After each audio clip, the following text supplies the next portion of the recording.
Hey there. Some of you were asking about Teams, how to video conference with your students and put assignments in there. So I'm just going to run through briefly what I know. I'm just going to start off from my desktop and go to Google Chrome. That's what I like to use. I already have Teams up, so I think you guys know how to get to Teams. So just go to the LaPorte website, Staff 365. And then your Teams app is in here. I like to go to the actual app. So if you go down to the bottom in your search bar and click Teams, or type Teams, sorry, you can see the app there. It's actually better if you download that if you can, because especially when you're having video conferences with your students, you can see more people and it just seems easier to use for me. So over here on the left-hand side, when you get into Teams, there's some tabs. If you will click on, let's see, activity just pretty much shows everything that's happened with all of your teams. If you go to Teams, and then go to all teams, you'll be able to see all of your classes. You should have classes that are already set up, or I'm sorry, all of your teams. All of your classes should be in here. They're set up by period. I don't remember. I think I had several classes set up in here with all the random period numbers, and so I think I deleted those and then combined, or I probably just added one student at a time. Anyway, if you click on these three, this is my class with all my students on it in it. If you click on these three dots, you can go to Edit Team, and that's where I changed the name, and then you can change the icon and put some other information in there. You can also go to Manage Team, where you can add, like I added Sandra so that she can go in there and look at things if she wants to, since she's my teaching partner. And then here's all my students listed. Now, if I did combine the classes, I probably just pulled up one class and then went up here to add member and then just added one student at a time. There might be an easier way to do it. I can't really remember because I did it a long time ago, but if you just play around with it, it's pretty self-explanatory. All right, so let me go back. If I click on the class, we'll start with this little tab up here, this post tab. This is where pretty much everything shows up for this team. So you can see that I've been going back and forth with Ayn on a video call because she has permission from her mom to be on this video for me. So I'm going to call her here in just a minute. You can also leave messages for your students. Like, I had several that weren't following directions and not showing work, so I left them all a message right here so that when they go onto Teams, it shows up and you can see that they saw it, or at least some of them gave me some little thumbs up and smiley faces.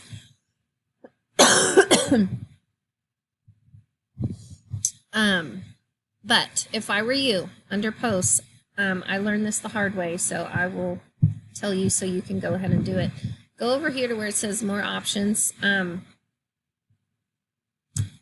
where these three little dots are, and click on Manage Channel, and make sure that this setting is the one that's checked. Only owners can post messages.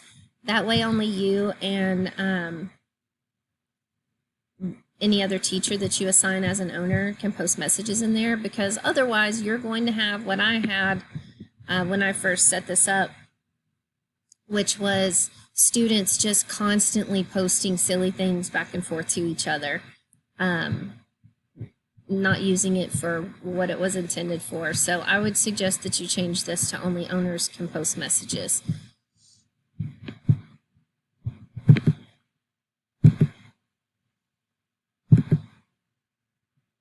And again, that's right over here under this post tab. Okay, so if you go down at the bottom, you can see some little icons here. This one with the video camera is how you call your students. So once I hit Meet Now, The only thing I haven't figured out yet is when I hit meet now, anybody that's in Teams that's listed in that team, it will show that there's a meeting open and they can join it. So I would like to try to figure out how to close that off to anyone except the people that are invited. So I'm going to go. Haven't figured that out yet though. I'm going to click invite, and all of your students should be listed over here if you just type part of their name. So I'm going to invite Ayn. I'm going to call her up, and on her screen she should see something that's saying join meeting.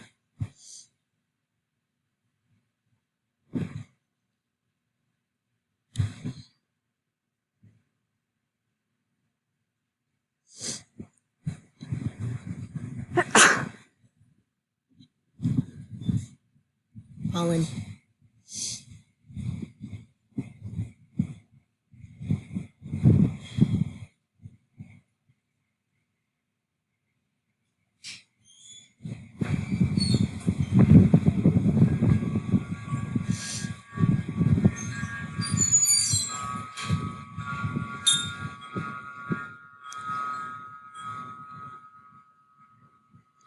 All right, well, I must have got busy. She's not answering, but anyway, if you have your students scroll across the screen, like if you can't see their face, it's probably because their camera's turned off. If there's a line through this video camera, just have them click on it and you'll be able to see them.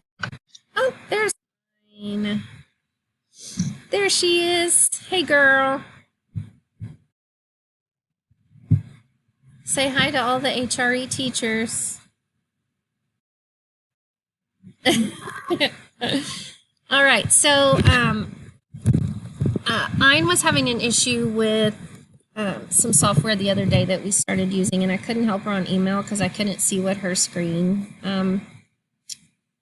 was showing. So if you have your students click on the little square with the arrow in it, they can actually share their screen with you. Ayn, can you click on that so I can just see something on your end, please? And I have permission from Miss A to make Ayn a movie star. Oh, there we go. So there's my page for Clever. So anyway, if you wanted to help them with something, you would be able to see their screen right there. All you have to do is tell them to share their screen with you, and hopefully if there's an adult there to help them figure it out, they just have to hit like one more button afterwards. Okay, thank you, Ayn. I'm going to hang up now, hon. Thank you so much.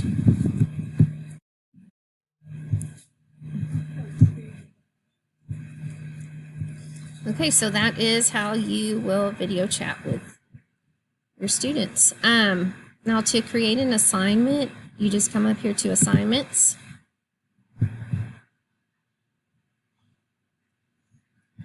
There's some assignments that I've created already. I'll show you those in just a second. Click on create.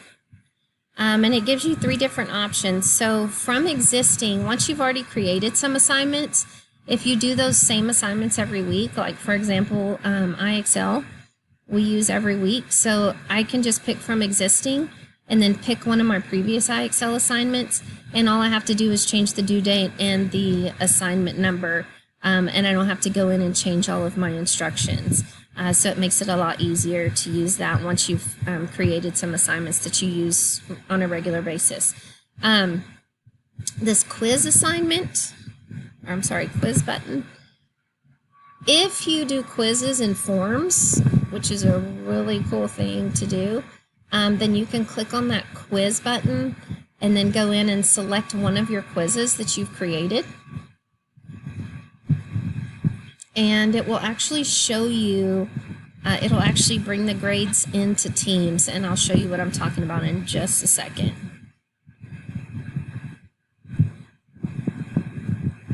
So I'm going to go, this is just a normal assignment. If you just want to create a normal assignment, we're going to click on here. So I'm just going to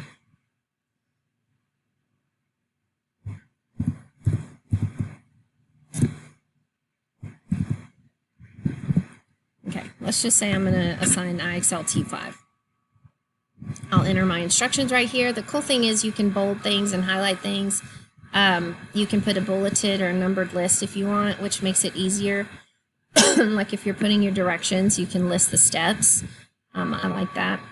And then here is where you'll add resources. So you can just like say, click on the link below. Let me just...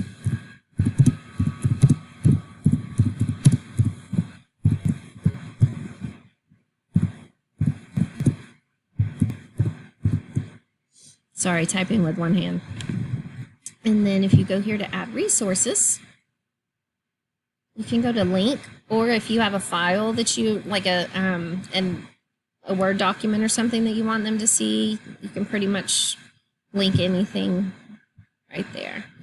So I'm going to go ahead and put ixl.com.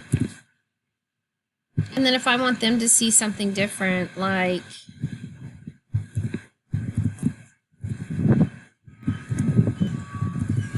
I could put click here, or I could put IXL lesson, or whatever you want them to see is what you'll put right there.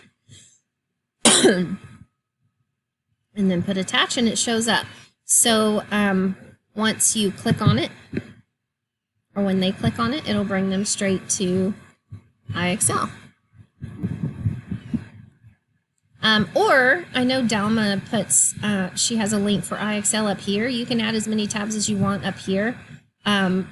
If you have things you use regularly that you don't really want to put a link for here every time, you can do that as well.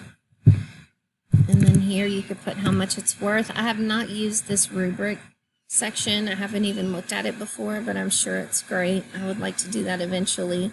Here you can, so this is where you'll choose what which class. And I already have Otwell and Alanise's class chosen. Here it will automatically pick all students, but if you have, say, an intervention group that you only want to assign to them, you can just pick certain students right here, and then you'll put your due date, and then you can save it. The cool thing too is that you can create several assignments at a time and just put them in there, and the students can't see it yet until you assign it. So you could have assigned it from the screen we were just in. I don't know if you saw that. I think it had discard, save, and assign. If you don't assign it right then, it saves it to your drafts. So you can go in when you're ready to assign it and then just hit assign. And then the students will be able to see it. So I'm going to go ahead and discard this one. And then we're going to look at one that I created earlier. So this coordinate grid quiz, remember how when I said this button down here, when you create, if you click on quiz, it'll import the grades for you into Teams. Well, I didn't do that. I went to assignment for this quiz because I didn't know you could do that with forms. And see how there's no grades listed over here? I have to put them in manually, but if I had done quiz and actually clicked on the form quiz that I had created, it would automatically put those grades in here for me. And then right here, let's see, I'll show you from the student view. This is what the students see. So once they do it, it does give them an option. You can't see it on my screen, but that'll be on the other video I do from the student screen. It gives them an option to click turn in, and that's kind of hard to get students used to doing, but it makes it easier for you to see who's done what. But that's pretty much it. And then if you click on the grades tab, it'll show you all of your assignments. And like I said, you have to put your grades in manually unless you do a quiz from a form quiz that you've created. Then I think it brings it in there for you. But that is pretty much it. If you have any other questions, let me know. If you figure out how to turn off the meeting to people who aren't invited, let me know, because that's one thing that I need to figure out how to do. But that is pretty much all I have for you.